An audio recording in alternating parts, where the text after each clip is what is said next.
Hi guys, magandang araw po sa inyong lahat. Sa video natin ay pag-usapan po natin bakit may taong tamad. Okay lang ba maging tamad? Masarap ba maging tamad?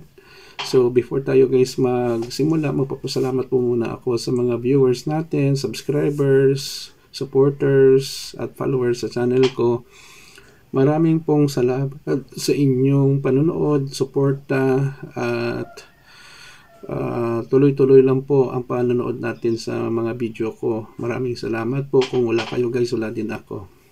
Paunawa po, ito po ay personal ko pong opinion sa topic na ito. Kung meron kayong opinion, positive or negative, pakilagay lang po sa comment section ng ating video. Okay, bakit may taong tamad? Ang taong tamad, sa aking opinion, hindi lang po dito sa Pilipinas, kahit sa ibang bansa mayroon din. May nakita nga ako sa isang video sa Japan yata. Oo, hindi siya naghanap ng trabaho, depend lang sa kanyang parents, no, hanggang namatay. So sa namatay, nagtatrabaho na siya. Pero ang mga trabaho na nakakaya niya ay parang paglilinis ng bahay, kubeta, etc. Kasi wala siyang tinapos. Now, bakit may taong tamad? Number 1, upbringing ng magulang or guardian. Alam nyo guys, ako may anak din ako, no? Dalawa. Ang isa special, so isa normal. Sinasabihan ko ang anak ko na babae, okay, ganito ang gawin mo ha. Binibigyan ko siya ng task na makakaya niya. Train a child nang maliit pa siya para paglaki niya, de-develop the discipline. Number 1 na reason, sabi ko nga, bakit may taong tamad? Because ang pagpapalaki ng magulang ay may mali. Parang hindi siya pinagtatrabaho kasi nakakapagod, mabigat na trabaho, etc. Wrong yun. Wrong na mindset yun. Number 1, hindi lahat ng oras nandyan ang iyong parents, lolo at lola. Time will come, mawala sila sa harapan mo kasi magpahinga na sila, kunin sila ni Lord. Paano ka na lang kung tumanda ka at hindi tamad ka, ayaw mo magtrabaho? Kahit sabihin natin mayaman ka, maubos din ang pera ng family. Ikalawa, can you imagine, hindi ka marunong ng mga basic tasks sa bahay, maglinis, magluto o magsaing. Anong gagawin mo? Bibili ka lang lahat ng pagkain sa labas? You cannot sustain that all the time. Kung may pera ka, maubos din yun. Ikalawa, mindset, no? Kasi ang mga taong tamad, pag-isip nila, ay nakakapagod magtrabaho. Kaya ko naman kasi nandyan naman ang magulang ko, kapatid ko, bumibigay ng pera sa akin, araw-araw.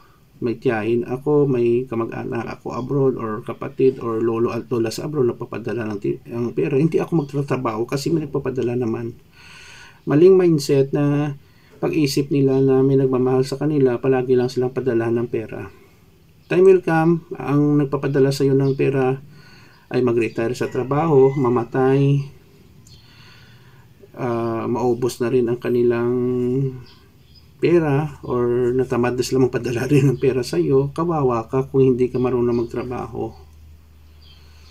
Number 3, dependent sila sa kanilang mga family members, no, na tumutulong lang sa kanila kung kailangan nila. Number 5, no, na reason, I think, no, na isa din, halimbawa, nakikita nila ang kanilang parents ay yun din, tamad din maghanap ng trabaho. May somebody din nagbibigay sa kanila. Okay? So, ang pagiging tamad is a very bad character or attitude ng isang tao. Bakit po? You did not utilize your full potential. Maybe kung nag-aral ka, magaling ka sana magluto, magmekaniko ng sasakyan, magturo, anything, no? Na mga profession or business, magaling ka mag-manage ng negosyo. If you just give yourself a chance to work on it, hindi ka tinatamad, no? So, ang pagiging tamad ay kasalanan. Kasalanan sa sarili natin at sa Diyos also. At sa ibang tao. Okay? Yun lang po guys. Sana wag po tayong tamarin. Kasi hindi yun maganda, no? We are burdened not only to ourselves, to our family, but also in the society. Minsan nga, sinisisi pa nga ang government nga naging tamad siya. Nako po, sinisisi ang Diyos. Pati ewan ko, no? Because they don't want to admit their mistake na pagiging tamad or lazy. Okay? So, yun lang po guys. Maraming salamat po sa inyong panonood at support. Paki-like lang po, share, and huwag kalimutang mag-subscribe sa channel ko. I love you all. Kita-kita po tayo sa susunod na video. Ingat tayo palagi. Ito naman po ang kaibigan nyo si Jay. Paalam.